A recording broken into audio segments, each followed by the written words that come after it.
What if I told you 2024 was going to be freaking awesome for Halo fans? Well, I actually did a deep dive and found out that Halo 7, Halo Wars 3 are probably in development, as well as brand new novels are coming that are going to crack open Halo lore in some new exciting ways and what that might mean. And oh crap, is Halo MCC dead? Actually, that might be a good thing. Let's talk about it. We have 343 not giving up on Halo Infinite, at the same time developing the future of the series in some really cool ways. Job listings are opening up. I can't wait to talk about it. We also have a Shotgun and Falcon coming rather soon, and we're going to talk about season 6, 7, and 8, and so much more, and why I'm actually pretty hyped, more than I was before I started writing this video. But before we jump into it, be sure to smash that like button blue and check out Audible. Don't miss out on their offer to get a free audiobook and 30-day free trial. Visit the link down in the description below.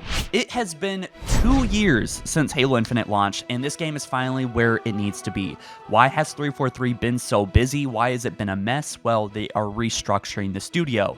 343 in 2024 is not the same it was in 2021 or any time before, right? This studio has evolved, changed leaders, people have come and gone. In fact, there is a bunch of new job listings, and in fact, I think that's where we're going to learn a lot about the games this year, because clearly Halo 7, the next big Halo game, is in development. This is probably going to be called Halo the Endless. This has already been trademarked, and in fact, there's already a lot of clear evidence in my book anyway that this game is in development. Sketch recently said this in an interview, that campaign DLC is not in development. However, they are looking ahead. The winds are blowing. They're starting to look ahead to the future. They don't have anything to say yet, but it's clear that things are starting to finally get moving. And I think the worst period of Halo existence is finally coming to an end. I think things are starting to really crank at 343. Now, there was a letter that was sent out to 343 employees that basically read, "Finish the fight. Halo the MCC 11/2014 to 7/2023, implying that the MCC has concluded its development. It will no longer receive any major updates moving forward." Now, why is this potentially a good thing? Firstly, those people that were working on MCC can actually work very hard on the future of Halo, since clearly they know what they're doing now, but also Halo 7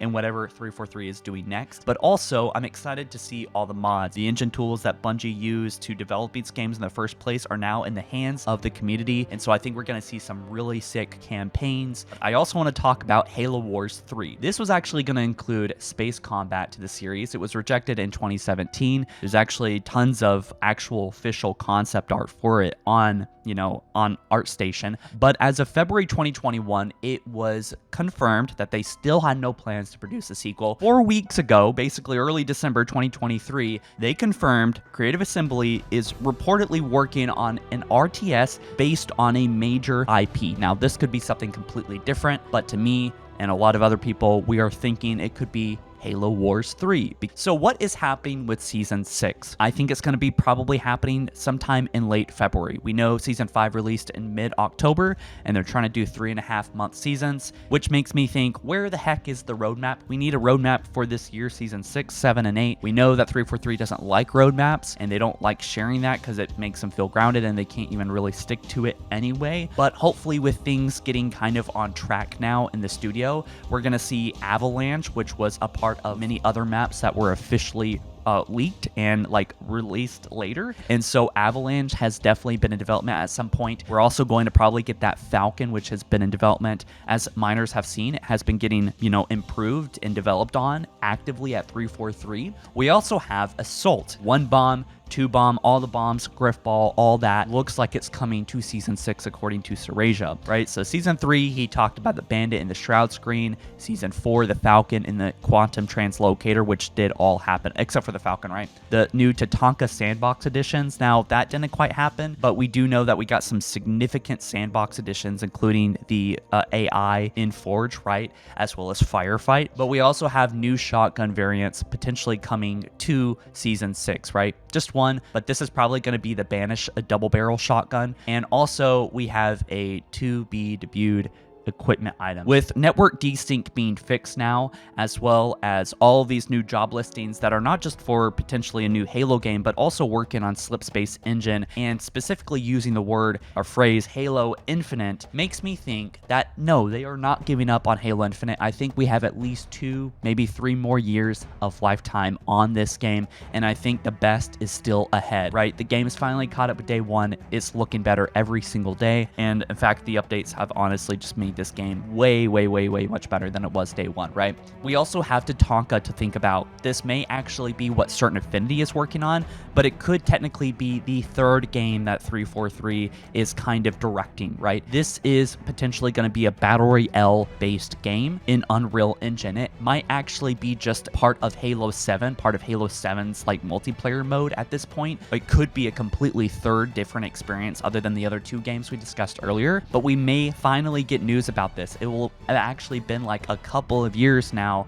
in 2024 since we heard about this initially, and the reason why I think this is that Max Hoberman, the CEO of Certain Affinity, which already did confirm that they are working on evolving the future of Halo Infinite. This guy is an ex-Halo 2 and Halo 3 developer. He has worked on assisting Bungie and 343 countless times in the past. The studio is pretty much like married to the Halo brand, right? Well, there is about 100 people confirmed working on the evolution of Halo Infinite. This could now be a brand new Halo game. It could have been Tatanka from the get-go, and if you remember Clobriel, which is a verified leaker I've covered over the years, and could actually even be a verified Microsoft insider leaker that works for Microsoft, said that Certain Affinity's Halo multiplayer standalone game would be releasing in September this year. We know that Serasia said that Tatanka was like recently deleted a few months ago, and then he deleted that tweet. I don't know what that means, but this makes me think that Tatanka has just shifted over to an entirely new engine. It is not using Slipspace anymore,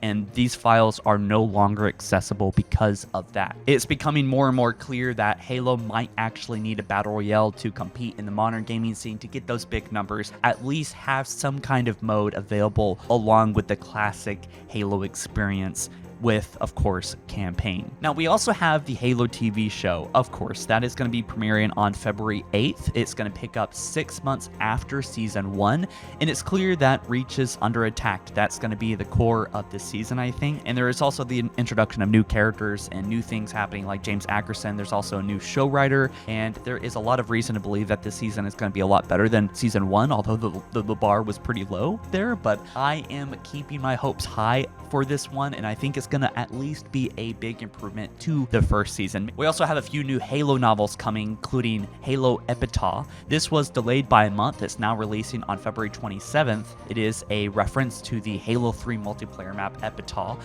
It is a continuation of the Halo escalation story, The Next 72 Hours, which I recapped many years ago. He is composed by Chief and Blue Team. That's the last we saw of Didact, so now I guess he is part Promethean. Stripped of armor, might and memory, the Forerunner warrior known as the Didact was torn from the physical world following his destructive confrontation with the Master Chief and sent reeling into the mysterious depths of the seamlessly endless desert wasteland. This once powerful and terrifying figure is now a shadow of his former self, gaunt, broken, and deceased, desiccated, and alone. But this wasteland is not as barren as it seems. A blue light glints from a thin spear in the far distance. There's also a bunch of books being re-released and I guess updated, but none of them are too notable to say. I will say that there is also a brand new novel, which does seem pretty cool, Halo Empty Throne. Now, this was delayed by quite a few months and is now releasing on October 8th, 2024. Now, the year is 2559.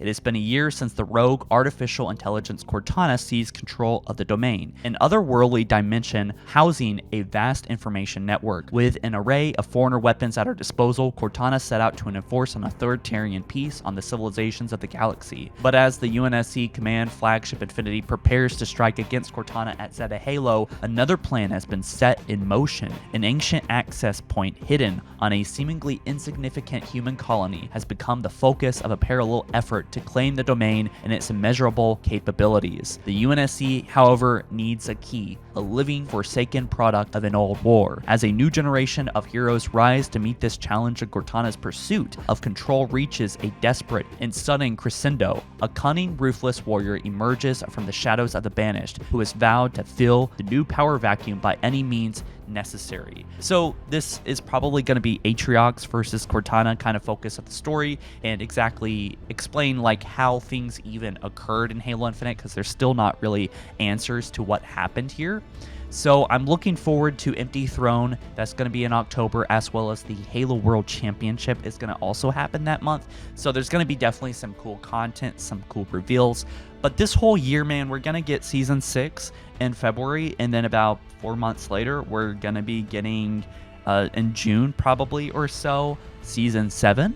And then around that time in October, during all these reveals, like with the World Championship, with Empty Throne, we're going to be getting Season 8, hopefully. So hopefully they are releasing these seasons consistently and start revealing and releasing some really cool stuff that Halo Infinite needs, like new weapons, vehicles. Now, there is also room for surprises. I don't want you guys to think that's all that's coming this year, but clearly there is a lot of really cool things happening, and Halo is not dead.